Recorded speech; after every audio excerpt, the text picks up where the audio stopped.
కుదిరితే పరిగెత్తు, లేకపోతే నడువు, అది చేత కాకపోతే పాకుతుపో, అంతేకాని ఒకే చోట అలాగే కదలకుండా ఉండిపోకు. ఉద్యోగం రాలేదని, వ్యాపారం దెబ్బతీసిందని, స్నేహితులు మోసం చేశారని, ప్రేమించిన వాళ్ళు వదిలి వెళ్ళిపోయారని, పరీక్షల్లో మంచి మార్కులు రాలేదని, ఎవరో ఏదో అన్నారని అలాగే ఉండిపోతే ఎలా?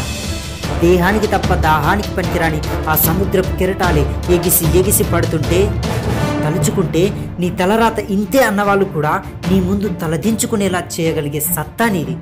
అలాంటిది ఇప్పుడొచ్చిన ఆకాశ కష్టానికి తలం చేస్తే ఎలా? సృష్టిలో చలనం ఉన్నది, ఏది ఆగిపోకూడదు. పారే నది, వీచే గాలి, ఊగే చెట్టు, ఉదయించే సూర్యుడు, అనుకున్నది సాధించాలని నీలో కసి కసిగా ప్రవహించే నెత్తురుతో సహా ఏది ఏది ఏది ఆగిపోకూడదు. లే, బయలుదేరు. నిన్ను కదలేకుండా చేసిన ఆ మానసిక బాధల సంఖ్యలను తెంచేసుకో. పట్టచోటు నుండే మొదలుపెట్టు. నువ్వు పడుకునే పరుపు చీచీ అని చీదరించుకోక ముందే బద్ధకాన్ని వదిలివేయి. నీ అద్దం నిన్ను ప్రశ్నించక ముందే నీ సమాధానాన్ని వెతుక్కో. ఈ నీడ నిన్ను వదిలేయక ముందే వెలుగులోకి వచ్చేయి.